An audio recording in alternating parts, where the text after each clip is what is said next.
Welcome again to our session here. We have a webinar series by the Center for Political Economy at Columbia University that deals with money and finance. And we launched already over a year ago a series on what we call the political economy of liquidity. In particular, this year we have shifted focus a little bit, but are still thinking that we're continuing the same topic by talking about questions such as who governs finance. This is now the third seminar session this semester. We will have 3 more coming up in the spring semester. And the topic for this seminar today is the battle for financial stability in the global South.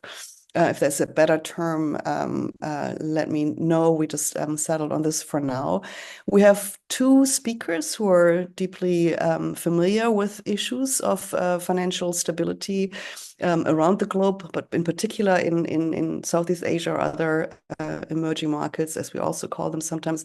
One is Fernando Aguirre Martin, who is with SPX Capital and is in the macro research division of that financial intermediary, and Anuj Kapadia is at the Askank Desai Center for Political Studies at the Indian Institute of Technology in Bombay. So thank you very much for joining us today. Thank you very much, Katharina. Thanks for the invitation to present to you and to Dario as well. So I was asked to discuss the topic of capital mobility and monetary independence from the kind of side of emerging markets. It's a very prescient question that macroeconomics has studied for a very long time. So rather than present my own work, I mean, there's going to be 1 or 2 citations. Otherwise, I wouldn't be a macroeconomist if I weren't citing myself. But rather than that, I thought about giving more of an overview of where the literature sits from a very kind of top-down level in terms of discussing this, of course, fairly broadish. Then you go straight to the presentation because there isn't that much time. So before we start discussing the issues, I think the kind of the first thing to mention, which is kind of non-contentious by now, is that indeed EMs have increased massively their integration into global financial markets. So what I'm showing here in this slide is for an average EM, which are the red and blue lines, there are total assets, kind of external assets, that's the blue line, and there are total external liabilities. And this is in stocks, right? The positions in red, right? And you can see that as a share of GDP, this quantities have grown from roughly 20 to 50% in the early 90s to more than 100% by now, towards the end of the sample. So this is the data reaching 2023, right? So massive growth throughout this period, in particular Brazil. So I'm going to be putting in a few examples from Brazil, just because this is where I work now, and I was kind of asked to bring a kind of Brazilian perspective to the issues. But so Brazil has had a very similar dynamic to the average EM, right? So where kind of EMs are much more integrated than they used to be in terms of global financial markets, and directionally they're net debtors, right? So their international liabilities, which are on average depicted in red here, are larger than their international assets. So this just compares that difference. So their net positions that we were looking at in the previous chart in the time series. This is the cross section of countries in the world. Just to make the point, so it's data for 22 in blue and 23 in yellow. I don't want to go into the specific numbers with you, but just to make the point that if we look at EMs excluding China and the oil exporting countries, which are these 2 bars here, and as we were saying in the previous chart, EMs are net debtors of capital towards the rest of the world, only surpassed by the US, which is kind of the most kind of the biggest net debtor of them all, and then there's a few euro area debtor countries as well. So that's in terms of integration into global financial markets. I think it's rather undisputed. I think the more interesting question and where I want to spend my time today is whether that integration actually means that countries have foregone monetary independence, right? Their capacity to set their own monetary policy independently, right? And the starting point, macroeconomics has been thinking about this for a really, really long time. If I'm not wrong, the Mandel-Fleming's impossible trinity, which is kind of the angular stone for thinking of these issues, dates for I think it's late 60s, if I'm not wrong. I don't know whether people are familiar with this, but it's kind of a fairly intuitive trilemma, as they put it, which says the following. So there's three aspects a country can have: free capital flow, a fixed exchange rate, and sovereign monetary policy. And the trilemma says that you can only have two of them at any point in time. So basically, if you want a fixed exchange rate and sovereign monetary policy, you need to impose capital controls. If you want free capital flows, but to retain sovereign monetary policy, you can't have a fixed exchange rate. You need to let your exchange rate, your currency float, and so on. Right. So this was kind of the traditional way of thinking about this for 50 years or so. Right. And then kind of on the background, what people thought was the right thing to do was staying on B, which is have free capital flow and basically keep monetary sovereignty, and unless, so with the exception of a few specific cases, programs of large disinflation, etc., fixing the exchange rate was seen, and is still seen to some degree as something that you should do as an EM. Right? Then fast forward 50 years, and we have a fairly influential paper by Helen Ray. So she presented a piece of research in Jackson Hole, the annual research conference of the Federal Reserve System, in which she claimed that this trilemma that we just discussed is not a trilemma, but really a dilemma in the following sense. She's basically claiming that under capital mobility, basically, if you don't impose controls on capital, there's no way you can have an independent monetary policy, right? And the intuition is that under free capital flows, asset prices globally are going to move, and capital flows are going to basically push these asset prices globally in one direction. And because if we think about monetary policy independence, not in the narrow sense of central banks being able to pick their reference rate, which is typically a very short-term interest rate, but kind of broader financial conditions in the economy, which, if anything, we tend to think that influence activity and inflation more strongly than just the reference rate by itself. Then you're in a situation in which, if you don't impose capital controls, because of the fact that capital flows and asset prices can move very strongly across countries, you cannot have an independent monetary policy in this kind of broader sense, which is not just thinking about the reference rate, but kind of the broader financial conditions in the economy, right? So I think the underlying important question is, okay, is this true at all? So basically, can EMs maintain sovereignty while keeping open to foreign flows, right? And this is kind of the structuring question for presentation. My short answer is it's probably not. But I think it's kind of a too simplistic a question. So I want to caveat this answer in two dimensions. The first one is that I think it's right to focus on broader financial conditions and not just on reference rates that central banks are pinning down and are choosing. But if you kind of push this to the limit, and you always think about this in this way, you can think of a very closed economy, doesn't trade with anyone, doesn't have capital flows from abroad at all, but they're still kind of free markets. Then, of course, long-term interest rates, corporate spreads, etc., are not going to be defined by the central bank, right? So even in that situation in which you're very closed financially, if you kind of go back to the original argument, you wouldn't have independent monetary policy, just because kind of part of your financial conditions are going to be set by the market and not by the authorities. So I think that's the first caveat. The second caveat is that, of course, we economists are trained to think in terms of optimization, kind of constraint optimization, right, which leads to trade-offs most times, right? And in this case, I think that the discussion should not be about whether countries can keep or not monetary independence by being open to capital flows, also in this kind of more dichotomous, it's a hard word, in this kind of black or white fashion, but rather have a kind of a smart, informed discussion about the trade-offs involved, right? So there seems to be a trade-off in between openness and independence, but full independence is not good because you need to be closed for that, and that has costs. And then the reverse is also true, right? So I think what the discussion should head to is what degree of openness we want in order to keep some independence, but also not to suffer the cost of being financially closed, kind of living in this financial autarky. And as usual, if you want to kind of assess trade-offs, you need a framework that kind of can guide you in that direction. So I'm going to come back to this in the last section if I have the time, because basically the IMF has put out a new integrated policy framework roughly 3-4 years ago that kind of tries to help countries think through these issues.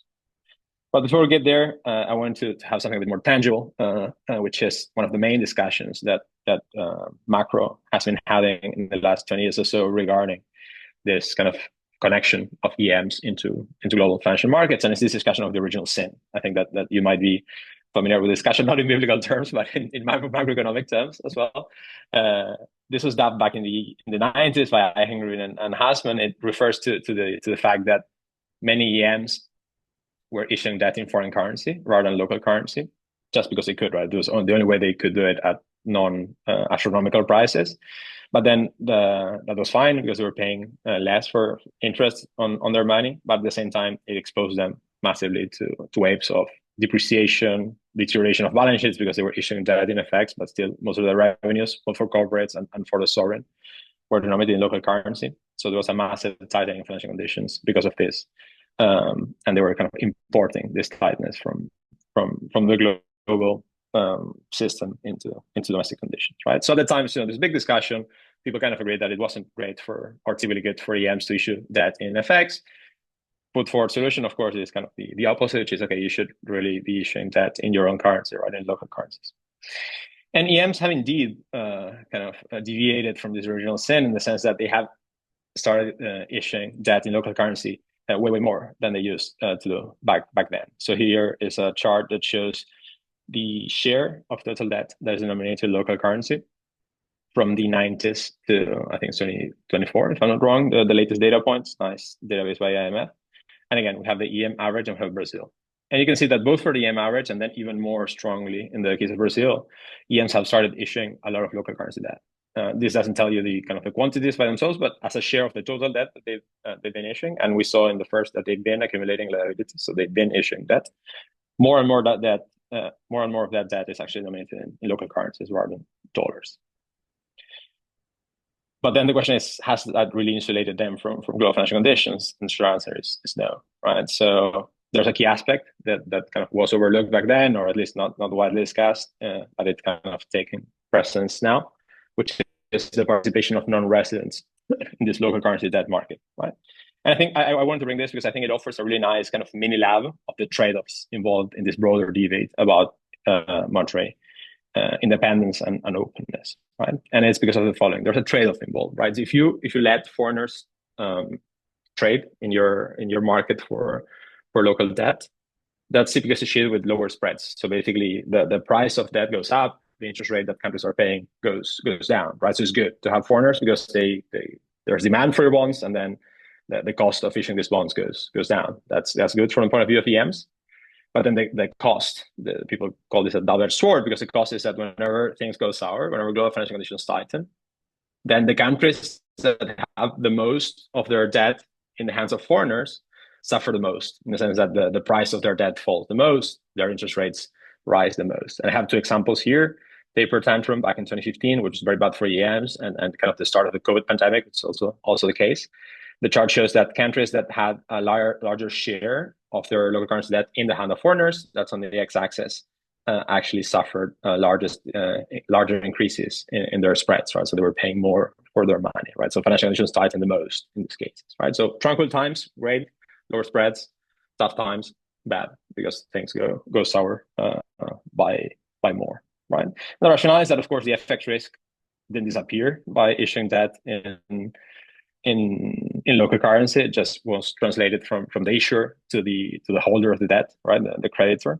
But these people are still exposed to FX risk, and then if the local currency of the EMs depreciates, their returns are still measured in dollars. So they want to kind of get rid of this debt.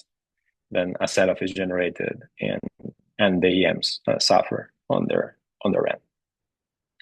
I think I am about to reach my time limit, if I'm not wrong, Katharina. So just one quick word on what I was referring to before, which is the IMF's integrate. Yes, so say again. You have 2 minutes left. It's good. Okay, great, cool. I think that's more than enough. So as I was saying a few slides ago, so we need a framework to be able to assess and to calibrate the trade-offs involved with opening up, closing down to global finance, right? And the IMF kind of used to be kind of fairly a hardliner in the sense that you should always be open, and that controls were kind of anathema in Washington. That started changing, I think, initially by practice, kind of EMs kind of pushing these things, and then kind of the academic literature started to bring in the kind of the experience into the more the theory, let's say. And by 2020, if I'm not wrong, the IMF put out this updated framework, which basically acknowledges the fact that controls on capital flows are sometimes useful. And in some sense, it lays out the framework for thinking when they're useful, to what degree, etc. And this is what they call their integrated policy framework. Of course, it's very heavy to go through here in detail.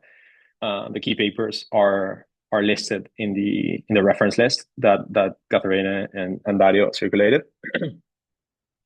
But I think it's something interesting in the sense that we're kind of acknowledging the fact that some controls are useful, and basically we have a starting point to start thinking about when controls could be useful and to what degree. So just on the final minute, one quick example. For example, people by now kind of know that ex ante capital controls on inflows rather than outflows, not letting people out the front door, but not letting them in the first place. They can prevent overborrowing, which we know has plenty of externalities that need to be internalized. And there is evidence, including a paper of mine with some co-authors that I referenced to as well, that the kind of tighter controls on inflows are associated with low likelihood of seeing sudden stops, of seeing sudden reversals, large outflows going out of EMs. But I think in more general terms, the lesson from economics is whenever you want to control something, you want to do it in a kind of price-based way, such that people can take their own decisions, and as part of a framework that helps you think through what are the trade-offs involved. So I don't want to steal more of Anush's time, so I'll leave you with the conclusions. And the paper is coming out as a chapter in this edited volume. So there's a whole piece in the paper about financial statecraft and the sort of IPE literature on international financial subordination. I won't get into that. I'm happy to do that in the Q&A. But basically, the last point, which I'll leave for general discussion, to talk about how I'm using the framework of the survival constraint to think about the configuration of the interface between a domestic economy and the international financial system. And so this is how we're going to proceed. And this is work that's an extension of the book that just came out. So this idea of a survival constraint is basically a settlement constraint, which is an idea from Minsky. The idea that obviously capitalism is a cash, and all units, including states, households, firms, states, must have a positive cash flow to survive. In order to attract cash flow to this unit, to relax the survival constraint, you have to sell something. Under capitalism, most of us have only our labor power to sell, or you have to somehow borrow. Of course, you have to find willing buyers or lenders, and you have to convince them of a price for whatever you're selling or how much ever you're borrowing. And cash is what creditors accept as payment for a debt. But a key, so that's kind of fairly straightforward. A key difference is the way we sort of, and this is building on work of Perry Merling and the money view and so on, it's built on older work in a banking school tradition, is to think about the economy as, rather than as kind of real flows versus monetary flows, to think about the economy as a different kind of ontology, as an ontology of a web of time-dated promises. We all owe each other in an ongoing way. In fact, spot transactions are, the minority of our transactions. Most of our transactions are money now, money later kind of transactions. I do my labor now, I get paid at the end of the month, etc., etc. Any form of deferred or delayed payment is ipso facto a form of credit. So credit is sort of endogenous and autochthonous to the system because of this time-dated nature of payments.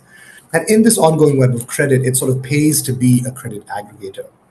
And an ecosystem of aggregators relaxes our collective survival constraint.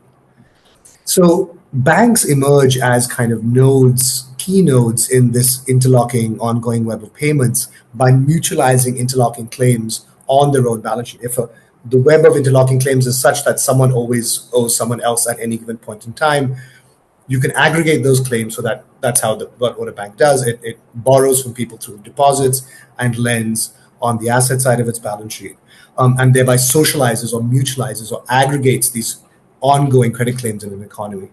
And so that's one kind of mutualization. I call this economic mutualization. States also are kind of debt mutualizers or credit aggregators kind, they take this kind of logic to greater scale and greater robust product to the state through taxes, and we get representation, exchange, etc., etc. I call this a financial theory of the state. And at a certain scale and robustness, the idea is that this either both forms of mutualization, indeed combinations of these forms of mutualization, enable the bank's own liabilities to function as money, which is to say, people accept payment for their debts in balances in these credit aggregators. So seen from the point of view of the survival constraint, the means for relaxing the survival constraint is mutualization at scale, as I say, economic or political or combinations of the two. And these are kind of nested collective action problems. The bottom line is that some collectives are just better at credit aggregation than others. They are more tightly bound, they're more disciplined, they're more institutionalized, they happen at greater scale. And this means that this web of time-dated promises, when we call it a web, it sort of is a bit of a flat ontology. In fact, it's not flat at all. It's always hierarchical, inherently. And the source of that hierarchy is important. I'll come on to chartalism and MMT briefly in a second, but the source of this hierarchy is not sort of brutal state power, it's the ability to aggregate efficiently and robustly and at scale. So the unit that most robustly combines economic and political mutualization at the greatest scale will have the world's best money. And I glossed this here. I don't want to go into this too, but this is all sort of just extension of the book's argument. I want to zoom in on the application of this idea of a survival constraint to states, because it and bring that to emerging markets like India. Right. So how does the survival constraint apply to a state? There is this idea that a state can impose a tax liability on its subjects and then nominate the instrument that liquidates this liability. This instrument, of course, that the state would nominate would be fiat money or chattel money. So if the state can impose a tax debt on its subjects, it can then say, here's a token, and you can pay me back in this token, and that token will get value. This is glossed as taxes drive money. This is the chartalist view or the MMT view. And amongst the many problems that MMT has is that taxes, of course, always emerge out of a political settlement. They're not just a technocratic device. And therefore, politics always drives taxes. And so this is the way in which the survival constraint is the cash flow constraint is not simply obviated by the ability to impose tax, because the state money and state debt is always subject to, in the first instance, domestic political settlement. What is the balance of power between the state and those who control the means of production domestically? Will the state's domestic creditors, Fernando mentioned original sin, of course, the original sin concept is applicable domestically as well. Can the state borrow long term and then in its own currency abroad, right? So this is a connection between the two ideas. Will the state's domestic creditors accept its liability, and of course, at what price? So that's how the survival constraint extends to states. But how does it extend to nations? Nations sort of low down the value chain, which is most of us, mainly have this pattern. We have a balance where we export raw materials or relatively unprocessed materials and import finished products. This is an old Latin American story, of course, from Latin American structuralism, the idea that there are therefore structural balance of payments deficits, mainly in commodities like food and fuel, but also therefore we have to source foreign exchange. This is distinct from the state survival constraint, I want to say. You can, in principle, have a state that relaxes its survival constraint domestically, even while the national economy suffers from a structural deficit. So how can states relax the survival constraint? Well, a state has to, and again, this gets to the individual sin question, but from another angle maybe. A state has to institutionalize its political settlement to relax its survival constraint. This, of course, is why central banking was invented. And this is there in the banking tool tradition as well. Bagehot mentions this himself, that central bank was invented as a mechanism by the city-states in northern Italy in the early modern period, as a mechanism of state finance, right? As a mechanism of funding the state. And it does this by taking this banking logic and locking it into a kind of political settlement. It takes the state's ancient taxation powers and screws it onto a kind of banking logic, and thereby takes banking to scale.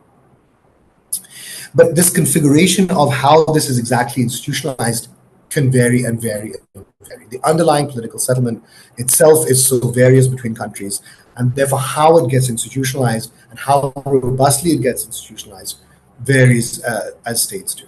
And so this variety gives us the hierarchy in the monetary system and in the global monetary system. So whereby some balance sheets, if they are more effectively mutualized, they can relax the survival constraint of others, but not vice versa. It's asymmetric and therefore hierarchical. So we'll see as sort of India's, and I go into this in the paper in depth, India's sort of divided political settlement, a kind of socialist rhetoric amongst its early post-colonial elites enabled a certain kind of institutionalization of the settlement and a particular kind of configuration of its survival constraint. So this political mutualization domestically, of course, states have to secure borrowers. There's a kind of, this is, you can go into a whole area of fiscal sociology, what kind of social compacts are created. Of course, democratization increases the tax base and therefore borrower power. But I don't want to sort of fetishize electoral democracy because there's a lot of countries which are effectively political mutualized that have sort of output legitimacy, if you like, effectiveness without the electoral apparatus. Economic mutualization also ends up doing this if you have the apparatus of development banking, as in one way or the other we know from going back to Gerschenkron's work, Alice Amsden's work, and so on, how development banking can kind of help countries overcome this domestic constraint. And of course, industrial policy. If you want to change the structure of your production, you need something akin to industrial policy. You want to move up the value chain, import substitute, export more, do something about that structural current account deficit, and escape from empire, again, to use Alice Amsden's phrase. But this itself is predicated on the kind of political settlement with domestic capital. So let's then briefly, that's the sort of theoretical part, if you will. Let's turn to the Indian state. How is this configured in India? So the nature, I don't want to go through any sort of too much detail on India's domestic political settlement. Suffice it to say that it's a machine-based, patronage-based, divided democratic electoral polity, whereby it's really hard to tax capital, it's really hard to tax property, it's hard to tax certain agricultural interests. People get sort of carve-outs, fiscal deals, and so on and so forth. On the other hand, there's a large amount of welfare expenditure by way of, as I say, patronage or populist expenditure. And so this divided and machine-based kind of patronage-based nature of our polity means that fiscal deficits are sort of emerge out of the nature of this settlement. As I say, I go into that in the detail in the paper, and that's the sort of stock and trade of Indian political economy. What is interesting is how these structural deficits have been funded over time.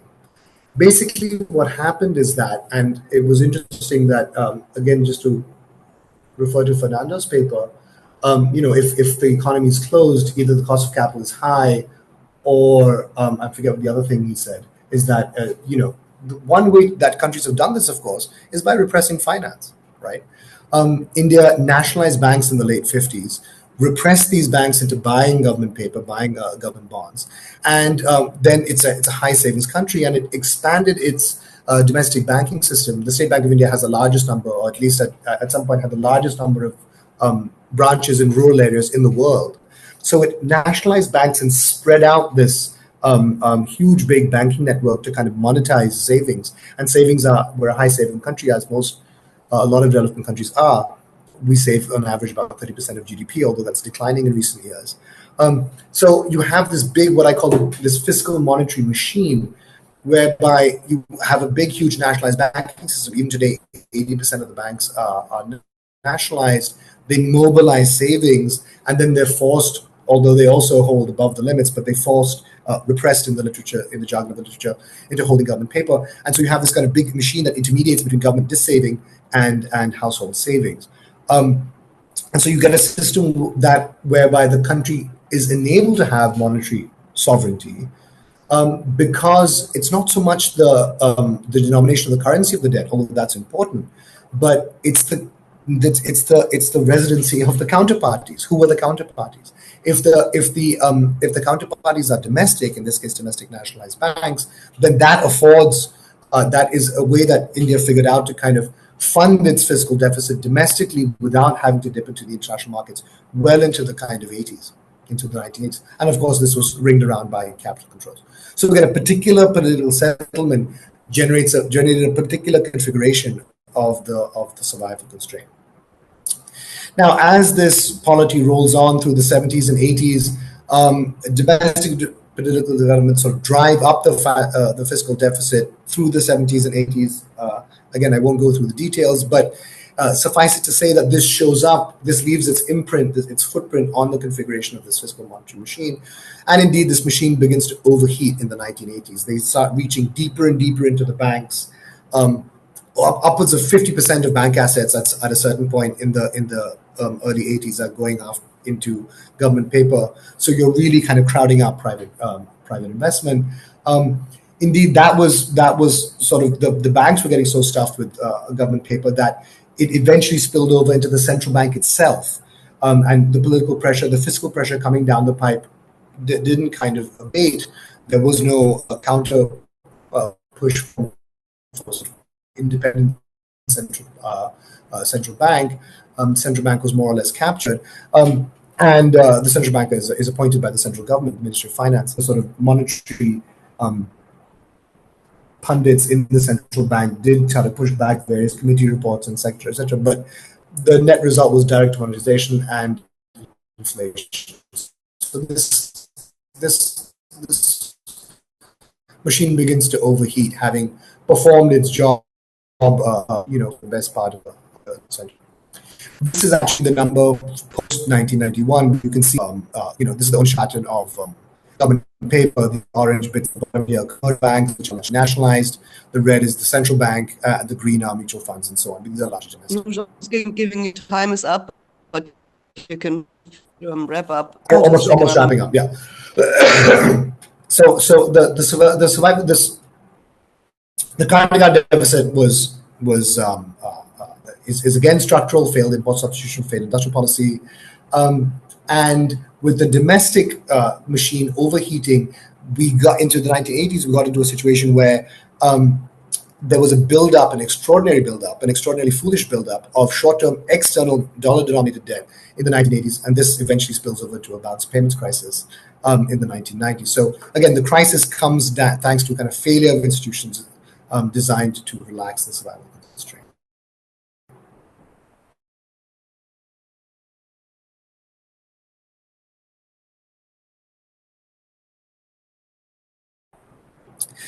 Regime. Although external debt eventually declines and it's still now largely held domestically, the current account remains structural, and this is funded by a combination of FDI imports, FDI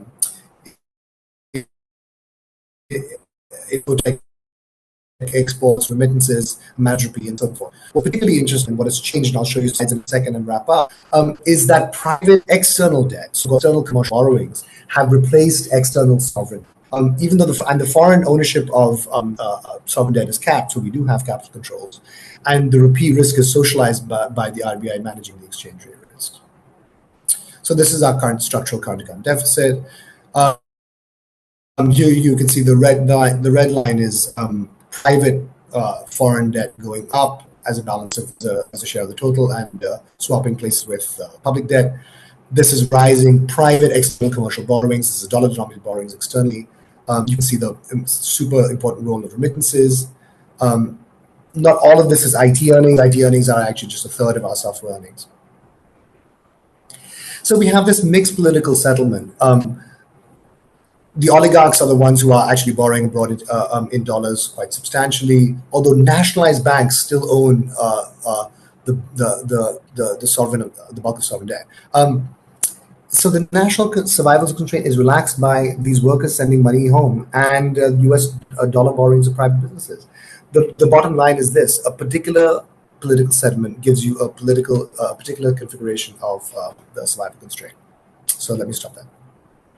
So I wanted to give the two of you a chance, as I said at the beginning, to maybe respond to what you said. Anush, since you came second, you could already do a little bit of that. But let me just sort of throw out a question here, because I'm sort of fascinated by very different methodologies methodological approaches. One with the monetary policy trilemma is really trying to again push the limits of a system that we're trying to capture in rather abstract terms. But I think Fernando also already explained to us that these are not absolute corners. There's a lot of contingency and also continuity there. And I think what Anush has done is basically unpacked the political structures and the political dynamic in general, but also in a country like India in particular, to think about sort of what actually monetary sovereignty might mean or might not mean, and how much flexibility there is in the system to create it in different ways, and how even trying to constrain it on one side, you might still find alternative pathways to deal with the survival constraint. I think in your paper you also said someone is really the liquidity constraint. We need access to liquidity. We're trying to see where we can find it. So I'm just sort of interested both in the methodology, of course, but also of the substance of the work. And so I'm just wondering whether Fernando has some specific comments or questions to Anush, and then maybe Anush, you can reply, and then we can open it up for questions. You can leave them again in the chat, or you can just raise your hand. Yeah, thanks. Great presentations. I have one comment, one question, if I may. The comment is that, I didn't touch upon financial repression, but in some sense, so when I said that the limit and within a closed economy, if you sovereign monetary policy as being able to pin down the cost of money kind of throughout the term structure of interest rate, short term, long term, borrowing costs, etc., you cannot do it, even if you're not open to capital flows. Of course, financial repression is kind of the limit of that, right? Like if you're kind of choosing the cost of money at every point in the chain, then even at the extreme definition, you are sovereign in some sense. But I think that's a great example of why the costs are infinite, right? Because if under financial repression, and then you're choosing the cost of money, and then of course the incentives is for underpaying for money and keeping interest rates artificially low, then that's a massive disincentive for savings, right? And then capital account deficits start to accumulate, and at some point the equilibrium is not sustainable, right? So that was on the common side.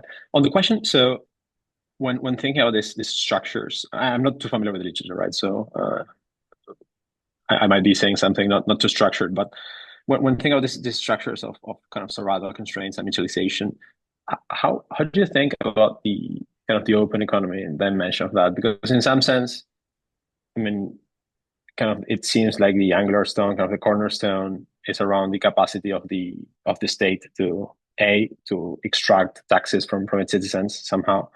But the open economy side kind of angle is a bit more complicated in the sense that, at least in modern times, you cannot have, like, the UN is not going to invade a country to guarantee that country is going to pay off its external debt to creditors, right? So, and people still lend money, right? They still lend money to countries for a return, right? There's kind of a sufficiently attractive price at which they're willing to lend. So how can we think about this open economy dimension in the sense of kind of non-residents without any capacity whatsoever to extract repayment are done by market means? Why do they kind of lend to countries that might or might not have a good track record? I mean, you said it also, there's an externality there's a responsibility not to get into what looks like a comfortable external relationship, because that cycle will turn, right? So in a way, the openness is a kind of fake openness. If the cycle is going to turn, you're going to be sort of left, with a short squeeze. Then you have to, as a sort of, you have to see through that cyclicality and look for sources of patient capital. Now, in an ideal world, you would have, and you had in the Bretton Woods system, you had sources of patient capital. That's why the World Bank was set up, right?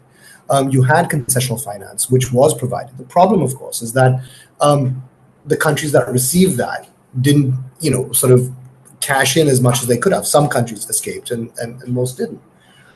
So the only other source of patient capital, therefore, if the international arena is a little fickle and hostile, yeah, sure, they may come, but they'll come for a while, and then the hot money will flow out.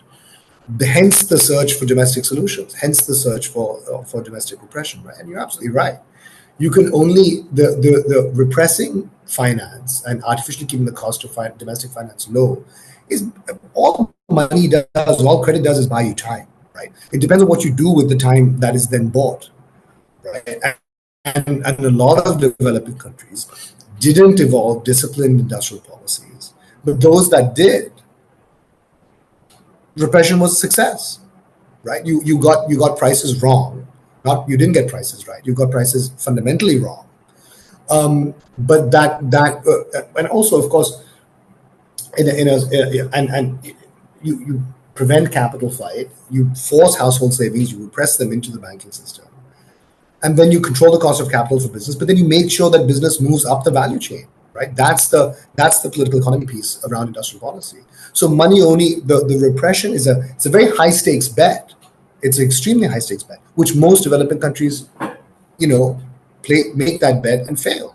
But the unfortunate fact is that if we're still at the bottom of the global sort of financial hierarchy and global economic hierarchy, we are condemned to get that bet right. Because otherwise we're facing structural deficits anyway, right? We're still in the hole we've been in since the 1950s, 1960s, modulo some kind of, of course the commodity exporting countries have had a commodity super cycle, China's pulled them up and so on and so forth, but that may be flattening out. So it's exactly what you say, Fernando. It's a world of trade-offs, right? And the current options for us down hierarchy units are pretty poor, right? In India, we have a peculiar situation where we are neither export champions, we are neither really industrial champions. We have our oligarchs taking up positions in non-tradable sectors. I suspect Ahmed and Dr. Ibrahim, I suspect this will echo in the Egyptian case as well, in many global South cases. The oligarchs take up positions in non-tradable sectors, which can then, enable a certain kind of security. They are, in a way, quasi-sovereign in that sense. And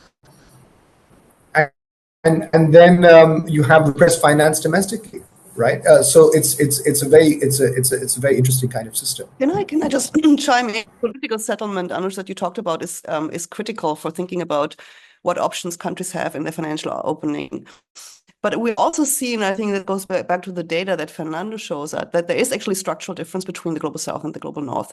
The US is kind of the strange creature, but we can probably also explain it, that it can actually indebt itself much more than almost anybody else in the world because it does have the global reserve currency, and with that legacy can go further. But I'm just wondering, I was a little bit maybe not persuaded by when you said, it always depends on the political settlement. You can have different ones, and that's sort of the way countries settle this that determines their place in the global hierarchy of money and finance. But there's also, there are structural differences, right? There are access questions to liquidity more generally, or there are patterns that we observe in many emerging markets. I think that we have to explain that go maybe beyond the domestic political questions as such, but have like a geopolitical context here as well.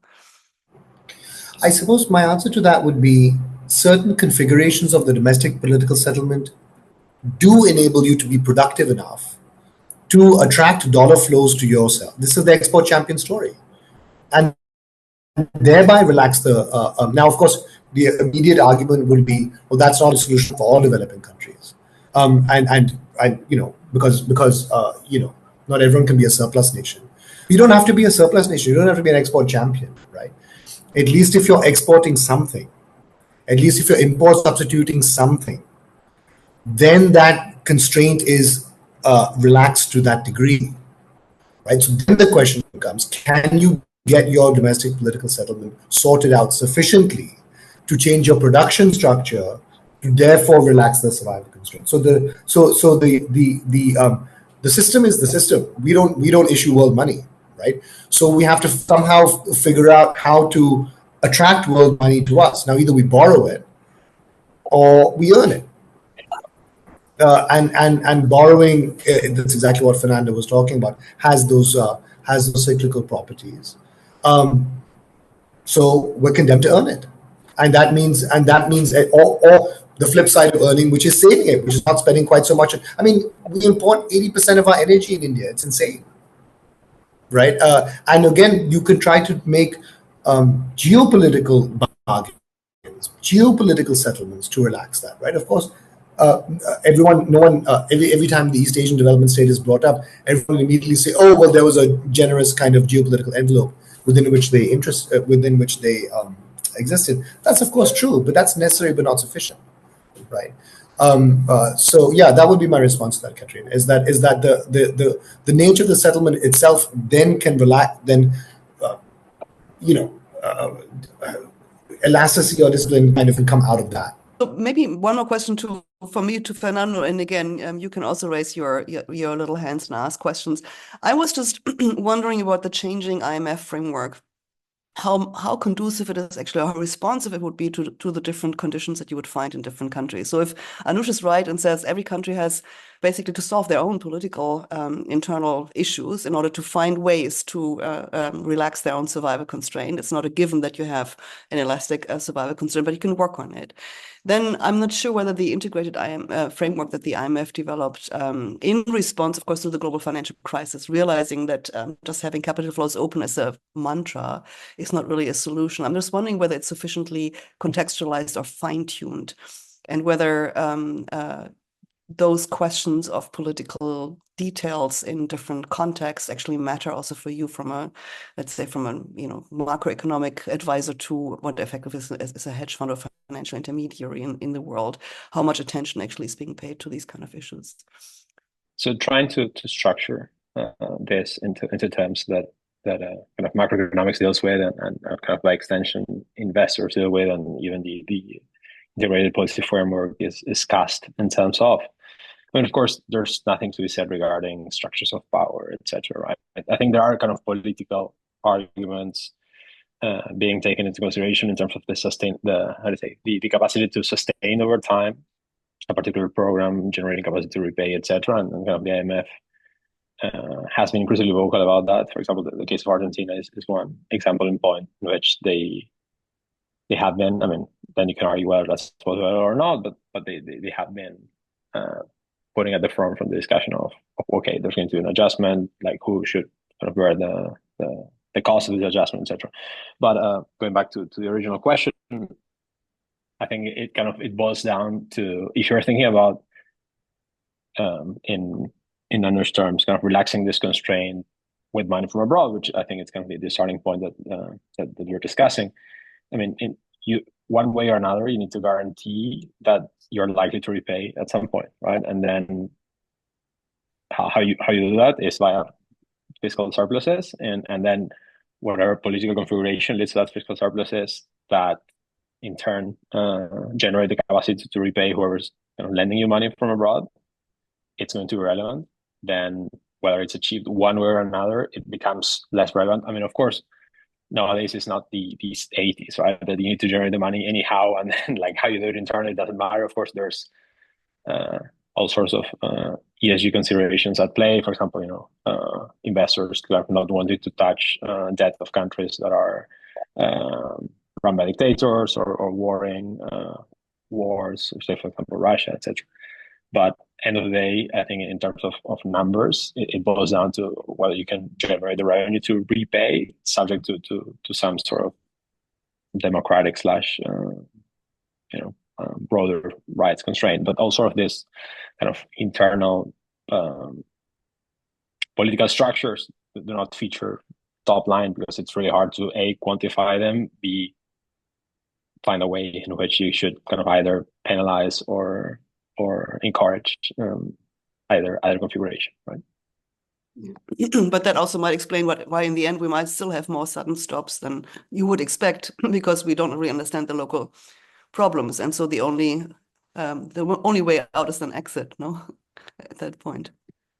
Yeah. So I have two questioners here, Inga Rademacher first, and then Amal Adli. Inga. Yes. The direct follow-up on the question of controlling capital flows. And my question is that my sense is that the discussion in economics, and also a little bit in your presentation, but correct me if I'm wrong, is very much focused on inflow controls and relatively close to the arguments around macroprudential functions of controls. So a lot about overborrowing, and then of course you try to constrain the inflow and then prevent the sudden stop through the inflow. But my sense was that you are also saying these countries are seeking inflows and they need the inflows. So my sense is you actually need outflow controls. And as far as I understand, outflow controls are really difficult because there's a lot of reputation damage. Because of course, if someone wants to withdraw their capital and they can't, that's going to have long-term effects. And I do not like to say this, but my sense is that outflow controls are quite difficult to implement if they are not implemented on an international scale. I guess the kind of the one sentence reply is that kind of controls on outflows are kind of the biggest deterrent of inflows, because as you rightly say, if you don't know where you're going to go out, you're not going to go in.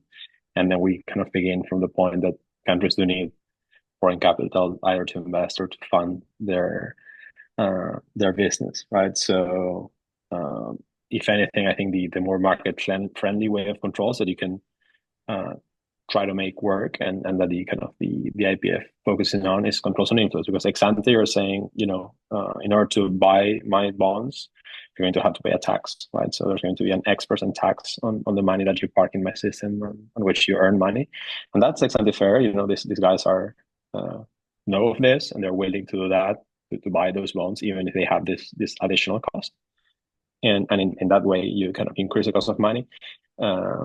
But kind of everyone's happy ex ante, and then there's kind of it's a rule-based control, right? Like everyone knows ex ante, and then things go one way or the other. But kind of you're meeting what you promised ex ante, rather than at some point closing it and say, guys, no one goes out now after they had put the money in.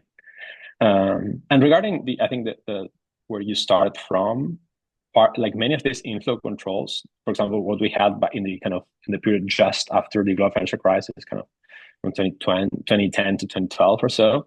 Remember, those were the days of the currency wars, right?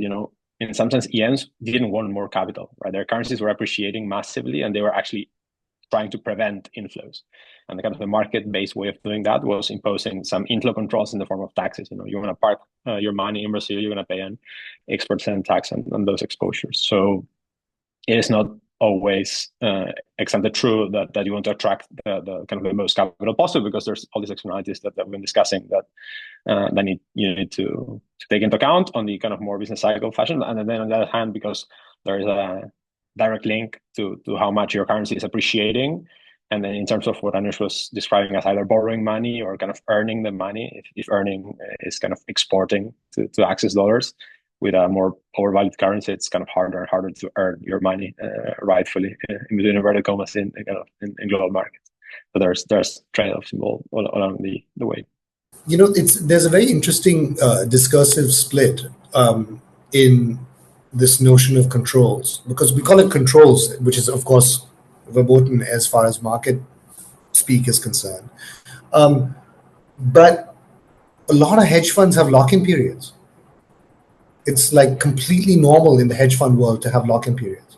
And last I heard, that wasn't framed as anti-market or a tax indeed, right? It's the language was not. It's in fact, it's on the other hand. I have to manage liquidity as a hedge fund, and so obviously you're going to have lock-ins. So, but of course, how does that not apply to? Some of those hedge funds might have balance sheets larger than some emerging markets. Right. So what's completely legitimate in the discourse for private capital and private flows is framed entirely differently. More or less the same structure. It's money now for money later, right? There's still investment vehicles, and of course financial investors see them as commensurate, right? So, but I think Inga is. You're right. Of course, it will send the wrong signal. It will act as a tax, etc., etc. But I think Inga's point is right. It does have to be kind of collectively done, and just as a rules-based thing, there's a lock-in period for countries with a per capita income below this done, right? So that can be hardwired, and of course there's be a huge amount of pushback to that. And B, I think also the credit cycle really matters, right? It depends. Argentina keeps getting readmitted to the bond markets again and again and again, right? So I mean, it doesn't matter apparently how many times you default. You will always find, because there's so much capital sloshing around, there's so much search for yield. So and those are the moments. So when these kinds of things have a chance of getting through, as opposed to, of course, more disciplined moments in the credit cycle. Thanks a lot, Katarina. Thanks for both presenters. My question is actually for the two of you.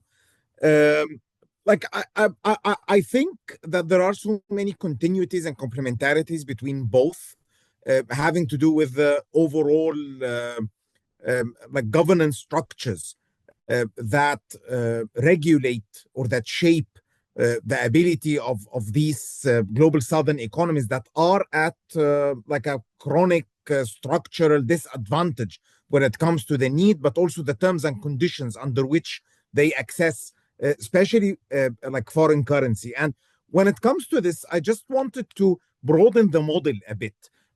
Picking up actually from Anoush's point about Argentina, for instance, and I would say that Argentina is not the only wonder that we have in the world. Egypt is another wonder, for instance. Like Egypt has had access through so many times, not only to aid but also to bailouts that have come in so many different guises, and hence I think that this what we might call restructuring, rescheduling, forgiveness, bailout, or whatever, like the way through which the conditions can change over time is another factor that we need also to bring in. Sometimes it's related to geopolitics, sometimes it's not about geopolitics necessarily, but this is one factor that I think we can bring in as a variable and check how much it applies to the different cases. That's my first point. My other point that actually cuts across both is that we need to distinguish also between countries in the global south that have either developed or inherited fairly developed domestic banking systems, and hence they have deep domestic markets somehow, and others that have never had this or haven't developed them when they are needed. And this is something that appears, for instance, in Africa, between a difference between Nigeria and so many other smaller African countries, which have never had deep domestic financial markets. So the budget deficit becomes a problem that requires seeking some foreign or some external kind of support. In the other guys who have some deep domestic markets, I think that the budget deficit requirements are not necessarily the same as the external deficit requirements. Sometimes they overlap, but sometimes they don't. But you might eventually end up in a situation where the overall public debt is hardly sustainable, yet the overall public debt is dominated by the domestic debt. So I think that these factors also should be brought in. Thank you. Sure. No, I think that this the language of financial inclusion has taken over the language of financial institutional development, and I think this is not a great thing, right? I mean, one can argue whether or not India's nationalized banking system is the most efficient. It certainly isn't. But I think that this, and again, this does come from a certain kind of political settlement, right? I mean, there was a concerted push to expand and here was the political agenda here was that one of the villains of Indian agriculture is the moneylender, because they charge 30-40% interest rates, right? And so the nationalized bank was meant to reach the last mile, reach the last agricultural field, and provide subsidized credit and kill off the moneylender, right? And of course, when in the post-liberalization period, where the banking system starts to shrink back a bit, sure enough, moneylenders spring up again, and then they get names like microfinance and so on and so forth. But institutional expansion of the banking network, which then provides financial services to the poor, but also becomes a vehicle for state finance, is very important. In India, the problem is it's almost like we did that so efficiently that we failed to constrain the fisc sufficiently, if you know what I mean. And we that's why India doesn't get into a debt crisis until way late, we have our debt crisis much later.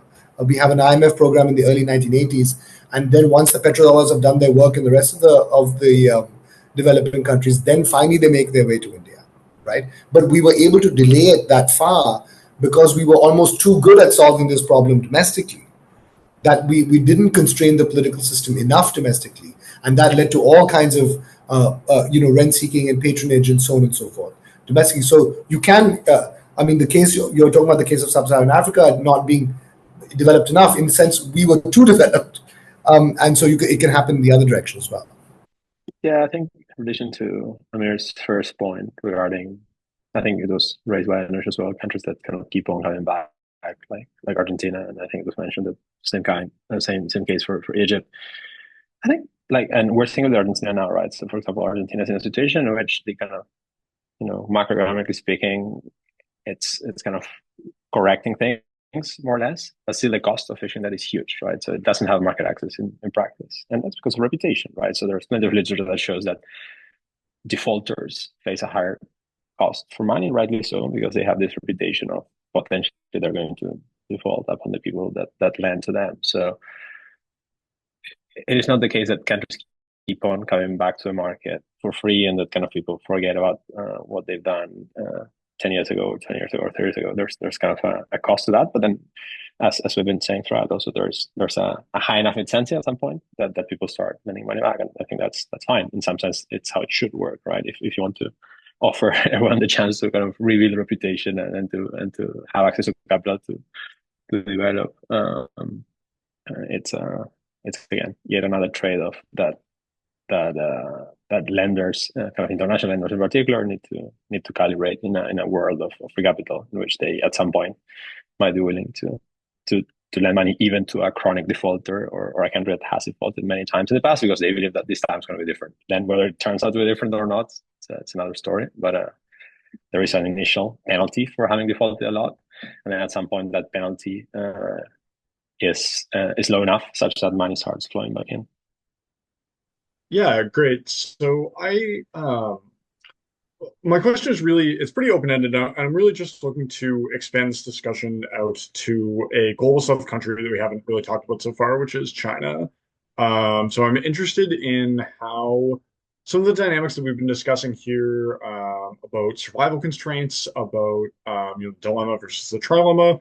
How does this apply in China? How does this help us sort of make sense of the gradual opening of Chinese financial markets and the potential for renminbi internationalization, given that China has a clearly kind of larger capacity for independence in this respect than I think other global south countries, but nonetheless still exists within the constraints of the global financial system? Thanks. Yeah, I think China is of course a case on its own on many dimensions, but I think it doesn't go away from this kind of trilemma framework that we've been discussing, in the sense that it has clearly chosen to sit itself in a corner in which there's no capital, no free capital mobility, right? There's been some attempts, very timid at times, and whenever they open their capital accounts a bit more, they kind of weren't that happy with the results. So I think at the moment it's in a situation in which it chooses to kind of relatively fix its currency to the dollar and then control how much up or down it can go. And they value that a lot politically, and it looks like it's something that they're not willing to go away. Of course, they also want to keep their capacity to set monetary policy domestically in a full independent fashion. And then naturally the cost of that is that you cannot really open your capital account. And that's what they've chosen to do. Then there's, of course, a kind of broader discussion regarding, internalization of the renminbi, whether kind of setting the scene for an opening up of the capital account, whenever the right time comes. But I think that's only speculation. Like, we cannot really tell. And kind of the more backward-looking answer is that they are very, very clearly in that corner of that triangle. I would say that obviously I agree with that, but I also think that this again comes down to domestic political economy. Who are the interests? I mean, look at the history of the Deutschmark or of the yen when they went into discussions regarding internationalization. The domestic banking financial interest has a different kind of place in the political economy in Wall Street and the city than it does in and finance capital and the mainline banking system in Japan, right? And what is that settlement will determine how the discussions around the yen was, we'll internationalize. Sure, you can eventually go in and out of renminbi, but we're still mainly going to have an institutionalized bank-based financial system, not a market-based financial system, right? And that has a different kind of configuration. It can be a global currency, but it's not necessarily going to operate at the degree of liquidity and openness and access as the dollar will, right? So I think that's also the part of the story. So I think we need to make a distinction between the institutional frameworks here versus internationalization, right? Eventually, you will probably get to some form of international renminbi, but it'll be a flatter hierarchy. But they are going to, just like the Japanese did before them and just like the Germans did before them, they emphasize production and control. And so that means a different kind of, that those political priorities will express themselves in a different configuration of the system. Hi, thank you both for great presentations. My question was primarily for Anush. I was just wondering if you see any connection between political institutional design, like electoral democracy or a number of veto points in a democratic system, and state money hierarchy, or how these states try to survive or try to relax their survival constraint. Not sure if I do really have an intuition. I guess I'm just curious. You mentioned with democratic institutions, they're able to broaden their tax base. They're able to actually have greater buy-in from domestic or foreign investors because they might be more accountable. Right. So yeah, and I study mostly American. I'm not as much involved in studying the global South, so I think it's really interesting that you're looking at it, from a comparative perspective, and you have, I guess, more variation on these political institutions. So just wondering, I'm not sure if that's something you've considered really, but yeah. No, I think you have huge variation, but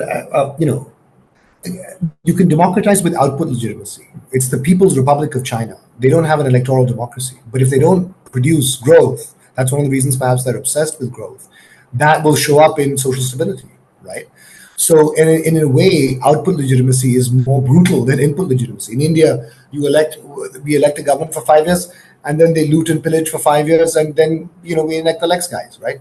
So it's in a way, input legitimacy is much more forgiving than output legitimacy. You have to actually produce the goods, but it's still sort of framed in that way. The deep source of this is there's another element of legitimacy here, which comes down to the identity of the bondholders, right? Again, Japan is a very international economy, but Japanese people own most of the Japanese debt.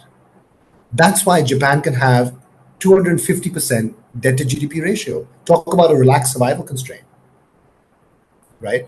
So they're a high saving nation, but they also, it's like, all the savings are picked up there in the post savings bank and so on and so forth, and they pick up a bunch of government debt, right? So it's also about what you choose to invest in, right? There's a Japanese investor probably can invest in a bunch of things, but they are choosing to invest in very safe things that enables another kind of relaxation of the states and the nation's survival constraint, right? So the discourses around these things matter, not just from a repression standpoint, but even in an open economy like Japan, or how much of it is go to Japan, everyone drives a Japanese car.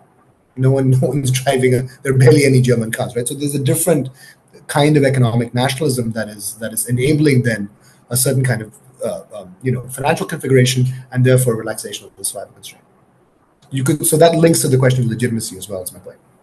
Thanks to both for your great presentations. I found them very interesting.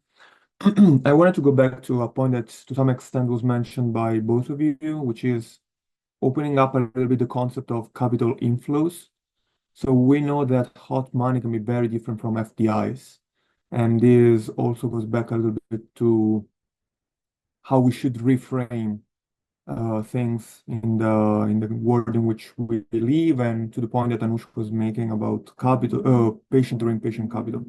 So I was wondering whether it's possible to have like differential capital controls according to the type of capital inflow and outflow that we're seeing, whether it's like a long-term type of capital inflow or not, and whether from an investor point of view, we can think of vehicles that would be able to pull this off as aggregator of money in order to have it stay in a country potentially for producing the type of goods that the government itself cannot finance due to either shallow capital markets or impossibility to tax. Thank you. Fernando, you want to go first? Yeah, that's a very good point, and I think that there's kind of real agreement, right? That two things.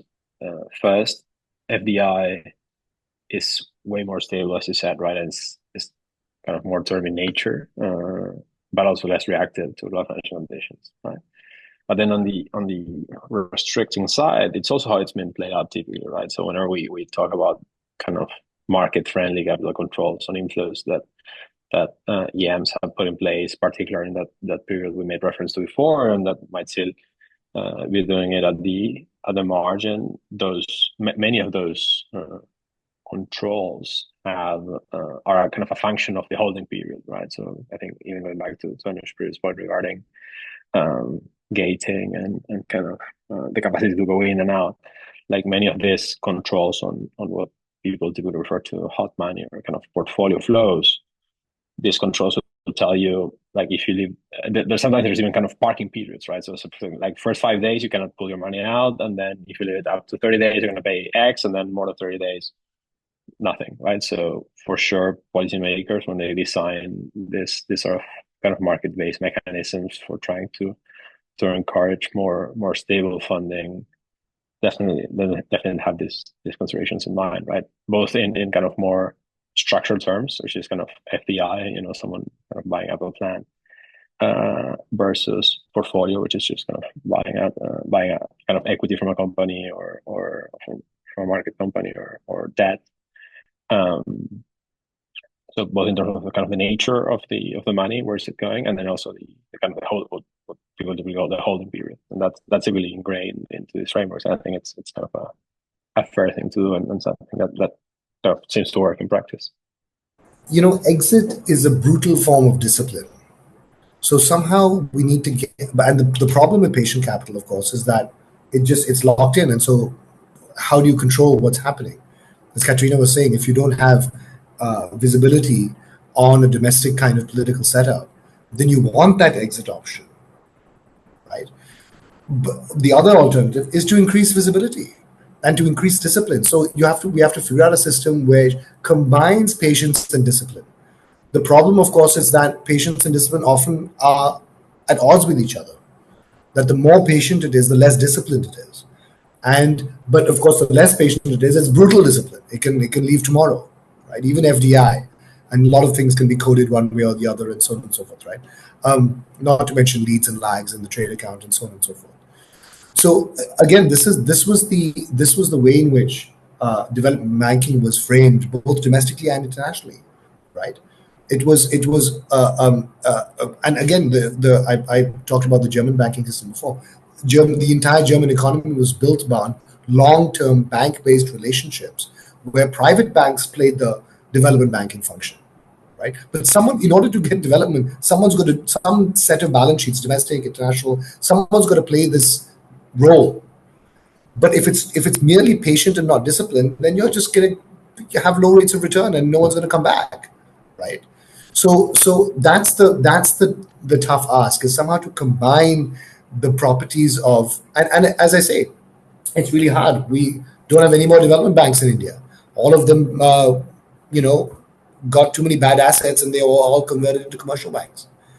But unless and that's why we are where we are. We're still at more or less the bottom of the food chain in many industries, and still have a huge structural current account deficit, right? So as I say, as developing countries, we're condemned to come back to this point. We can see the history of how capitalism has developed in going back to the European expansion. And we have to somehow figure out how to crack those lessons here. So maybe A quick follow-up. go ahead. Very short. Since China was mentioned before, do you see any role for foreign venture capital in this respect, building actual joint ventures as a potential way to move forward both in the value chain and in the industrial capacity of a nation? Because it seems like you are really trying to go at the trade-off between stability and growth, and something like that be potentially hit two birds with one. No, you have to have. How are you going to get transfer of technology? You have to have joint ventures, right? But again, that takes time. Industrial upgradation takes learning, right? Firms have to build capacity. We have fantastic individuals in India, but we have really bad teams. We don't have firms with those kinds of capacities, right? So that's the whole point about industrial policy. You need to create some kind of learning environment where firms can build those capacities, get the capital transferred, and so on and so forth, and yet extract discipline. My submission is that markets are really badly configured for that particular combination. And I think you need to find institutional solutions. We used to have the institutions, we uninvented them. I don't want to merely sort of just be, or bring them all back. No, it's a different context now, and we need to figure out a different set of institutions for this, both domestically and internationally, by the way.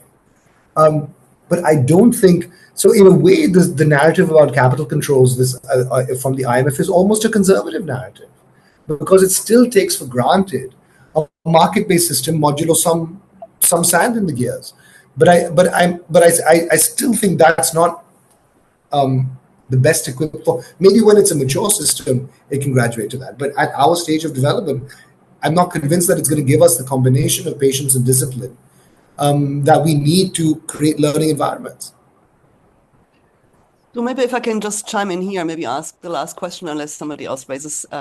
And that relates directly to your point. I'm just wondering whether any country, still has the kind of flexibility to have choice and to say we have a very different configuration here and we need different types of institutions, given the sheer size and power of global financial markets. And I think globally, it's market-based. There are, of course, important financial institutions. I don't want to underestimate also global banks, but it's very much a market-based system. And since you mentioned Germany before, I think that system also has very much changed, in part because of reasons that you mentioned, lack of discipline, but how many really German banks are left? Mostly like the smaller ones, Sparkassen and for medium sum savers, but the others are being eaten up by neighboring banks from neighboring countries, etc. And I think also Germany, just the idea of adopting a constitutional amendment to say we have a black zero and we don't go into budget deficit for a country at that stage.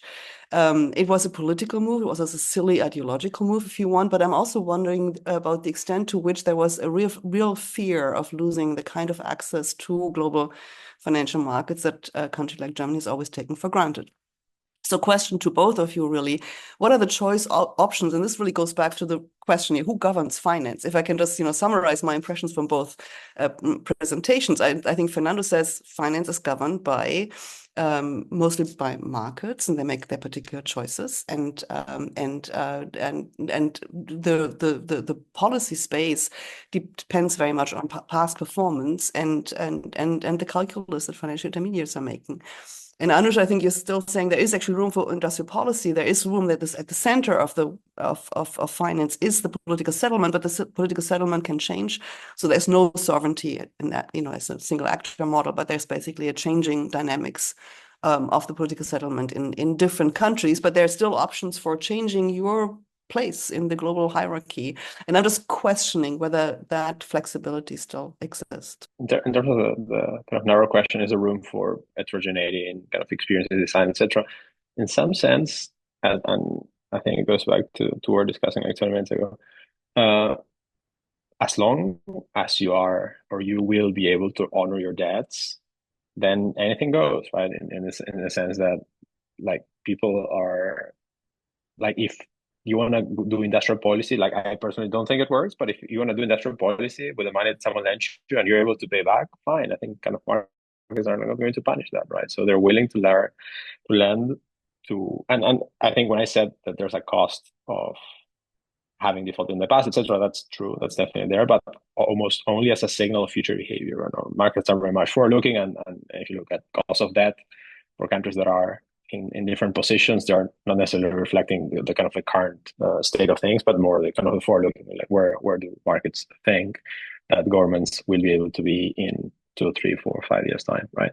So I think that there is the only thing that governs is kind of the future discounted value of the cash flow you're going to be able to generate from industrial policy, development banking, etc.